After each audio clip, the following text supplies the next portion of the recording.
Hi, I'm Chris McBrien. And I'm Derek Myers. Here at Pop Goes Your World, we've received a lot of great feedback on how much people enjoy the trivia segments that we do at the end of every episode.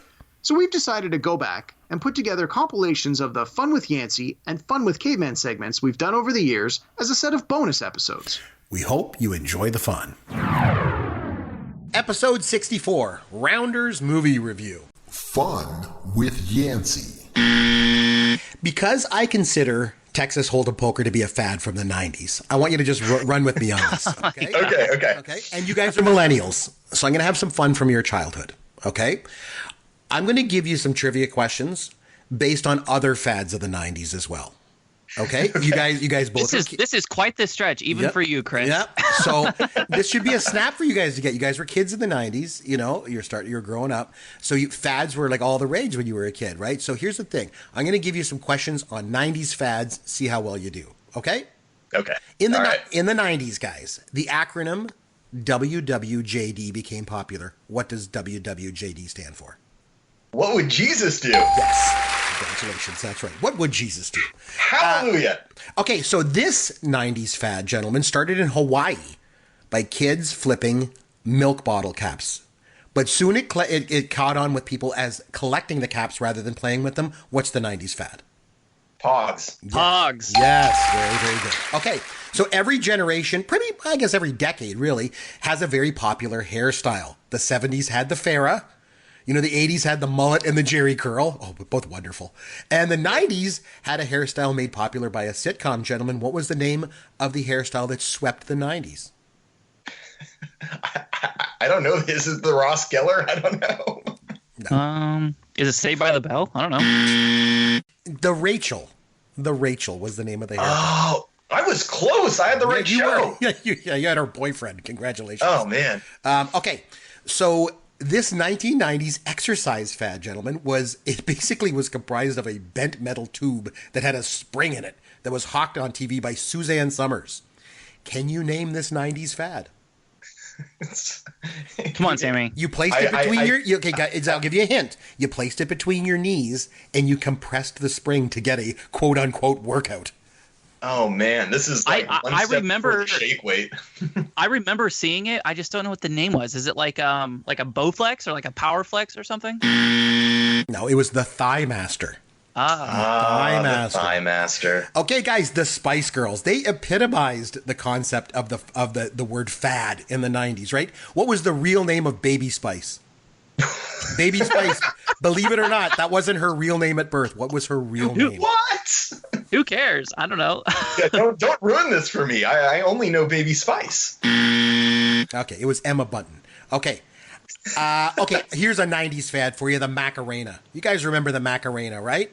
Oh, yeah. My fiance and I have, like, outlawed this from our wedding playlist. Okay, she's like, are there any songs you don't want? And I'm like, the Macarena, do not let the DJ play that. All right, well, who's the band that played the Macarena?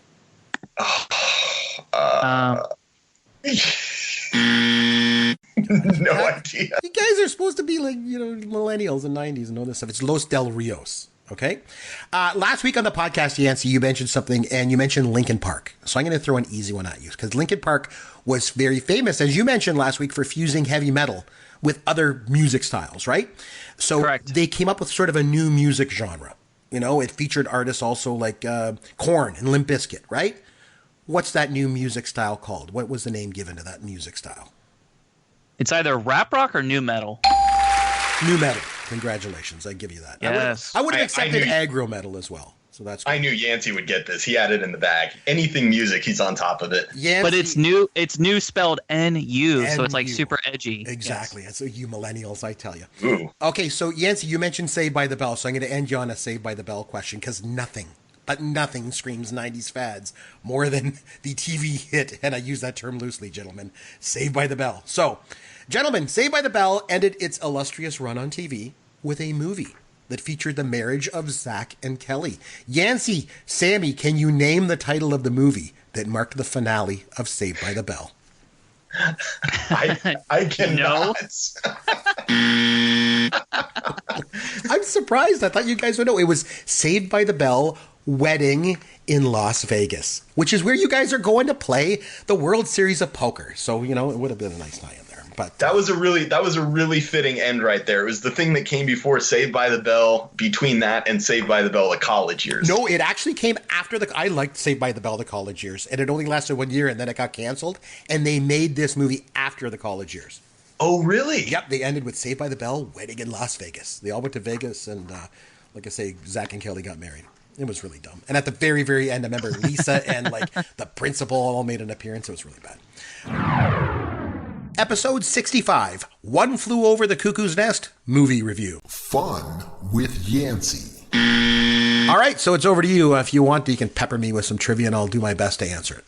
Yeah, sure. So as always, like I really spent a lot of time on these trivia questions, and you killed maybe half of them, which is really, really frustrating. Because like I use IMDb a lot, obviously, just because it's such a fantastic resource. But like I was like going deep. I was finding articles and like really, really obscure stuff. And of course, it doesn't matter with you. So let me start with this. So you mentioned that the insane asylum, or whatever you want to call it, the mental institute, whatever it was called.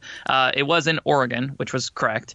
Can you name the two different cities in Oregon where several of the scenes were shot in this film? Oh, I don't know. It was in a small town. It wouldn't have been Portland, but it would have been in a smaller town, I'm sure. But I don't know what it was. Yeah, so it was Depew Bay and Salem, Oregon. Oh, in and Salem. By chance, okay, yes. Yeah, can you name the state and, as a bonus, the city that the boating scene was filmed in? It was not Oregon. Oh, see, I thought it was shot in Oregon. For some reason, I thought they were out there and they shot it there. I know they shot that last, but I would have said Oregon for sure. I thought that they shot it in that little bay in Oregon. But no, it was actually in Fort Bragg, California. Oh, wow. Which, was kind of interesting to me, too. So very cool. Okay, so we talked a lot about Louise Fletcher. She was fantastic, and she won an Academy Award for this, for her, as a Best Actress. Oh, yeah. She also played Miss Nellie in what 1950s TV series about an ex-Confederate soldier who turns into a degenerate gambler? I don't remember. I don't know. The 50s is before my time, and I just don't know it. It's actually by chance, I happened to see this whenever I was going through her IMDb page, and it's Yancy Derringer. My actual name. Oh, man, Yancy like Derringer. Very cool. See, Yancy I remember, Derringer. I thought she was in, like, I don't know. I thought she was in a couple other TV series, but I didn't know that one. Yep. So I thought that was kind of interesting. So Jack Nicholson, he also won an Academy Award for this film as a Best Actor. Yes. So can you tell me how many times total he's been nominated for an Academy Award? Oh, wow. That's a great question. I'm going to say probably at least 3 times. So I'll say 3 or 4. I'll say 3. Nominated? Yeah. No, winner. Like how many times he's won the award. Yeah. So that is correct. He has won 3. Can you tell me how many times he has been nominated? Oh, how many times been? Oh, probably more than 10. I don't know. So I'll say 11. Very close. It was actually 12. Oh, so close. Yeah, it was a lot. Very of nice. times. Yeah. My next question would have been how many did he win? But of course you got won that 3 times. Yeah. Okay, so he, along with what other actor, has received an Oscar nomination in every decade from 1960 through the 2000s? It was one other actor who did this feat. Can you name the actor? Was it Michael Caine? It was Michael Caine. Yes.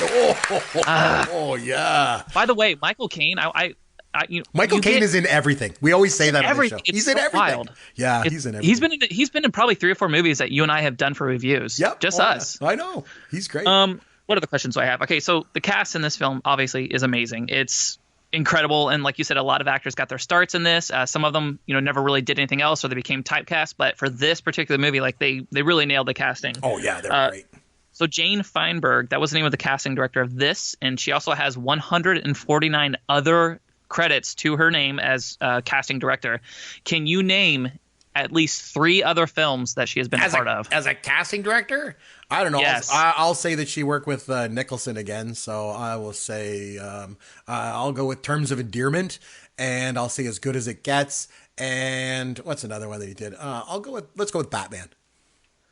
Batman, no. I think you got 2 of them correct. Just totally random thinking that she would have worked with Nicholson again. So. Yeah, I can name off a couple of the really, really big ones. This was what really caught my eye. I know casting director is somewhat of like an esoteric question, but yeah. She did all the casting for Aliens. She did Back to the Future, so there we get the Christopher Lloyd connection. She did Blade Runner. She did Forbidden Son. She did multiple of the Indiana Jones movies, Harry and the Hendersons. I mean, it literally goes on and on. Finders Keepers, Memorial Day, A Christmas Story. Like I said, 150 credits to her name. I thought it was really, really interesting. So obviously this woman knows what she's doing. And like you said, a lot of them, she kept reusing the same like core of actors, kind of like a Tim Burton just keeps using like Edward Norton over. It's really interesting. And that's why I kind of latched on to Nicholson for that question, thinking that she would do that. So you got this question right. You touched on it, but let me see if you can get the other part of it. So you did mention that it's one of 3 films that won all 5 major Oscars, right? Yep. So Best Picture, Best Actor, Actress, Director, and Screenplay. Yeah, that's tough to do. What are the other 2 films that also hold this distinction? So It Happened One Night was the first one from the 30s, and then the next one was all the way into 1992, I guess it was, with Silence of the Lambs. Correct. You nailed that. And I honestly had never heard of It Happened One Night, which is, I know, really bad. Oh, Capra. I'd never heard of it. Yeah. Let me think if I have any other questions that you have not already destroyed. Actually, I think that's it, Chris. You did a pretty good job, and it's obviously pretty apparent that you know a lot about movies, but we knew this already going into it. Episode 66, The Best Movie Sequels. Fun with Yancy. Okay, I'm going to have some fun with you, as always, Yancy. And obviously, we're going to stick to sequels. So here's what I'm going to do. I'm going to name a movie. You just name the sequel. That's it. Okay, now the rule is, though, if the movie has more than one sequel, I just want the first sequel. You know what I'm saying? So if I say The Godfather, I just want to hear The Godfather Part 2. Okay, I don't care about 3 or whatever. Okay? And but the hitch is, I want the complete title. Because I know you millennials, like I said, like giving these long titles to your movies, right? And all you're gonna screw me so bad on this. No. It's easy. I'm going to give you a movie. You give me the sequel, but I want the full title of the sequel. Okay, that's it. We're going to start with an easy one. It's a millennial film. Ocean's 11. Ocean's 13. No, it's Ocean's 11. What comes after 11? I thought that was too simple. Ocean's 12. Jeez, I tell you. Oh, this is awesome. Okay, easy one. It's from when you were a kid. This movie came out. Home Alone. What's the sequel to Home Alone? Home Alone. What is Home Alone 2? What is the tagline to that movie? Ugh. Lost in New York. Okay. Home Alone 2, Lost in New York. Okay, another easy one. I'm trying to give you some millennial ones here. Analyze This. I've never even heard of the original. Came out in 1999. Analyze This. You know what the sequel to Analyze This is? Analyze That. Yes, you are correct. Are you serious? That was a joke. Guess. Okay, so you guess and you get one right. Okay, guess. Here's an easy one. Raiders of the Lost Ark. What's the sequel to Raiders of the Lost Ark? The something Lost Skull or something. Ah, jeez. Yes, we do not occupy the same space. We are not in the same studio. I want to go through the microphone and strangle you sometimes. It's Indiana Jones and the Temple of Doom. Okay. Oh, of course. All right, come on. Here's an easy one. One of your favorite movies of all time. You love animation so much. What's the sequel to The Lion King? The Lion King 2, Simba's Pride. Oh, there we go. See, I throw an easy one at you. Here's another millennial one that's super easy for you. Ready? The Bourne Identity. The Bourne Identity. What's the sequel? I've never seen any of these. I know there's the Bourne Identity, the Bourne Ultimatum, the Bourne Supremacy, or something like that. I'm going to go with Ultimatum. No, it's the Bourne Supremacy. Okay. Okay, here's one. The Silence of the Lambs. What's the sequel to The Silence of the Lambs? I didn't know there was a sequel. It's Hannibal from 2001. All right, 10 years later. Was that pretty good too? Was that pretty good? No, not really. No? Okay. Okay. Here's an easy one. Millennial film. It's a comedy. Meet the Parents. What's the sequel to Meet the Parents? Meet the Fockers. Yes, very good. All right, yes. We're going back to Gen X now. We're going back a ways. This is fun. 1985, Teen Wolf. What was the sequel to Teen Wolf? I don't know. It's Teen Wolf 2, but it's spelled T-O-O. As we always called it, me and my friends, it was Teen Wolf also. So Teen Wolf 2. Okay? You already mentioned this one, so this is easy, but I want the full title of the sequel to Dumb and Dumber. Dumb and Dumber, but I don't know what the tagline is. Oh, wait, I do. It's like bigger, larger, and uncut or something? Yeah, that's South Park. Nice try. It's dumb. Jeez, I tell you, man, oh man, you kill me. I'm giving you stuff in your wheelhouse. It's Dumb and Dumberer When Harry Met Lloyd. Ah, okay, yeah. All right, here's another one. Which from the movie. This movie original came out in your favorite year of 1999, The Blair Witch Project. What's the sequel to The Blair Witch Project? Oh, The Blair Witch Project. The Bitch is Back. Yeah, that's it. That's it. You're right. Congratulations. No, it's Book of Shadows, Blair Witch 2. Okay, I'm just feeding you these. Here's the most millennial film that you'll ever find: The Fast and the Furious. What's the sequel? Chris, I watched The Fast and the Furious once, and I was like, okay, whatever. And then 17 years later, they're still making movies, and I have never seen a single one of them. Is it Tokyo Drift? Is that the second one? Too Fast, Too Furious is the sequel. My God, that's so cool. Going back to Gen X now. I'm going to go back and forth here, all right? National Lampoon's Vacation. What was the sequel to National Lampoon's Vacation? I don't know. And the thing is, I thought you would at least maybe say Christmas Vacation. I thought maybe you might come in with that since you love that movie so much. It's European Vacation, okay? Came out in 85. All right, We're going back, and I know you know this one because this is an ultimate crossover, and it's an ultimate example of where a Gen X movie is great, and you millennials go and screw it up with a sequel, okay? The Blues Brothers came out in 1980. What's the sequel to The Blues Brothers? Oh, wow. This is going to be really bad. It came out in the year 2000. Oh. This is going to kill me. It's the Blues Brothers 2000. Oh, I did know that. Jeez, you did not know that. You didn't know that. All right. I didn't know that. You're right. Again, here's a millennial film for you. Charlie's Angels. What was the sequel to Charlie's Angels? Charlie's Angels Full Throttle. Oh, he gets one, and it's a millennial film. Good for you. Okay, here's a tough one for you. I'm going all the way back to one of my favorite years, back in 1984, and the movie is Breakin'. What's the sequel to Breakin'? I've only mentioned it 12 million times on this podcast. What's the Breakin'? Yeah, what's the sequel to Breakin'? Chris, I have no idea. Breakin' 2 Electric Boogaloo. Oh my God. One of those stupid ass movies, yes. Man, stupid ass, it's Shabadoo, Boogaloo Shrimp, or whatever. And the best thing was about Breakin' and Breakin' 2, Electric Boogaloo, is that they both came out the same year. The way it came out in 1984, it made sequel right away, 1984. Yeah, they didn't rush that one through. They spent their time. Okay, the last one. One of your favorite artists of all time is Prince. Purple Rain had a sequel. What was it? Oh my God, this is so embarrassing. This is so embarrassing. It was Graffiti Bridge. They made. I own the album. Oh my God! I tell you, this would have given me 30 seconds. I could have worked through it. I could have come up with it. Oh man, this is the best though. But 30 seconds would be resulting in like so many, wrong answer buzzers. It's so good. Oh man, that's a lot of fun.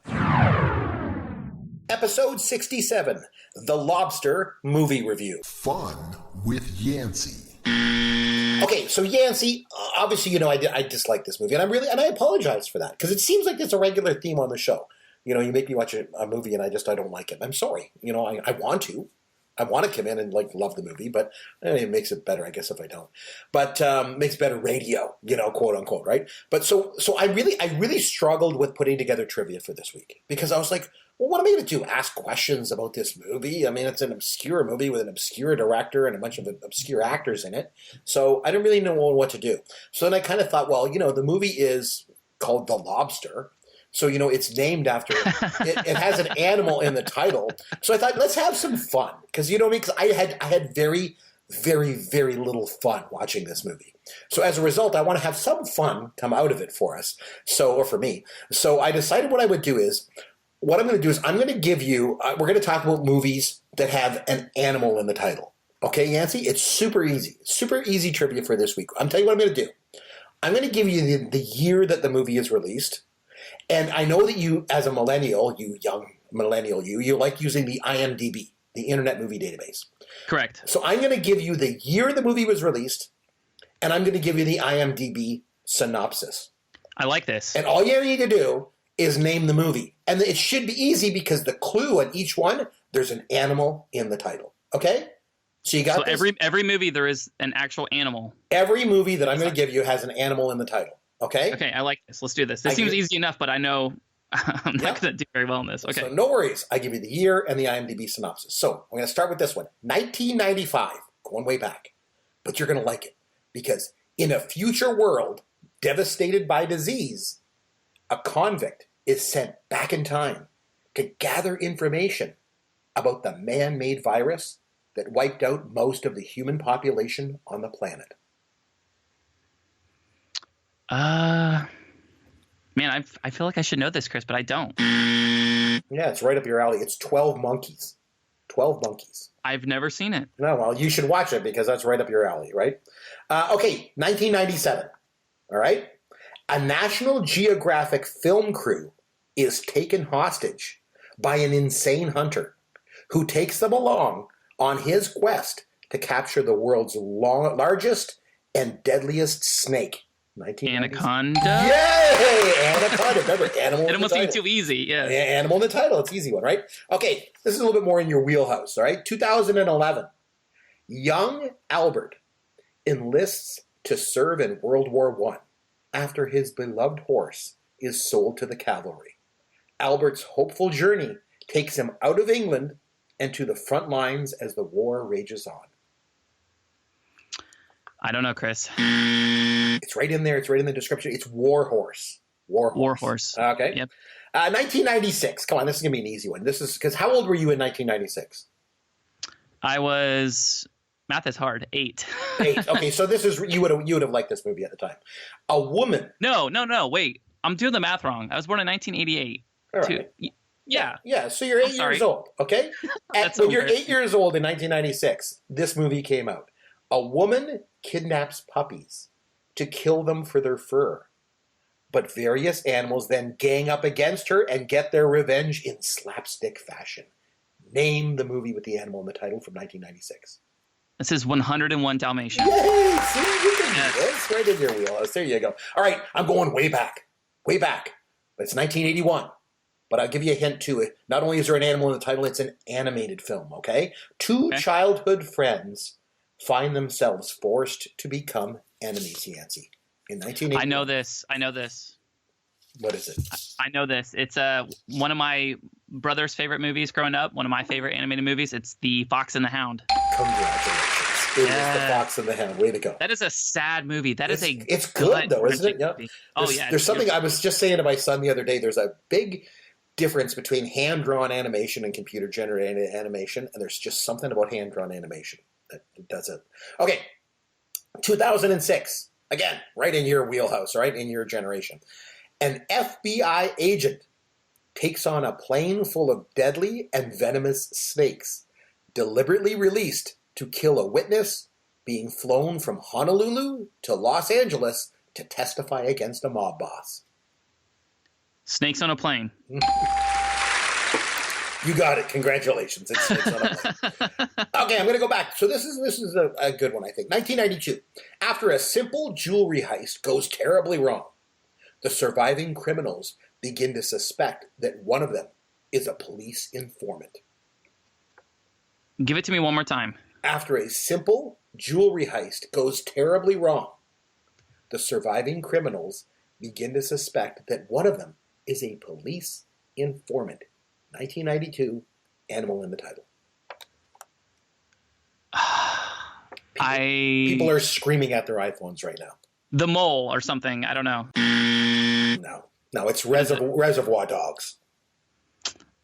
I know it's really bad. I own the movie and I've never seen it. Oh, gee, yes. Oh, gee, I just want to just go through this microphone and strangle you sometimes. How could you have not seen Reservoir Dogs? How can you have not seen Reservoir Dogs and own it and not seen it? To be fair, my wife owns it. Okay, I married into that movie. Have you seen Pulp Fiction? I have. Did you like it? I loved it, yes. Okay, well, you got to watch Reservoir Dogs. You will be absolutely blown away. Okay? All right. I'm going to take it a little bit more into your generation for you, my friend. And I'm going to go up to the year 2000.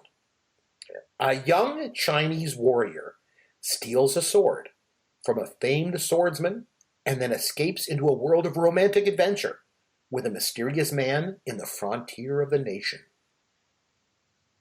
Is this Crouching Tiger? Full title? Hidden Dragon. Yes, there you go. Congratulations. Yes, it is. Okay, 2008. The Dragon Warrior has to clash against the savage Tai Lung as China's fate hangs in the balance. However, the Dragon Warrior mantle is supposedly mistaken to be bestowed upon an obese panda who is a tyro in martial arts. Is it Kung Fu Panda? Yes, it is. Kung Fu Panda. Congratulations. Okay, 2005. Wow, you got a lot of these. This is awesome. Oh, yeah, we're having fun. We want to have some fun after making me watch that movie. 2005, Yancy, in the Antarctic. Every March since the beginning of time, the quest begins to find the perfect mate and start a family. March of the Penguins. Oh, boy, there you go. All right. Yes. And for the last one, I'm going to take you back. I can take you all the way back to my generation, movie that I like. 1985, my friend, an ordinary high school student discovers that his family has an unusual pedigree when he finds himself turning into a werewolf. It's got to be Teen Wolf, right? Oh, yes. Again, I have not seen it. Woo, it doesn't matter. You got it. I'm very impressed that you got that. So you did okay on some of those. Some of those not so much. But Chris, what does it say about me that I got March of the Penguins, but I didn't get Reservoir Dogs? Yeah, I know. It's sad state of affairs. But you made me watch The Lobster, so that's the way it is.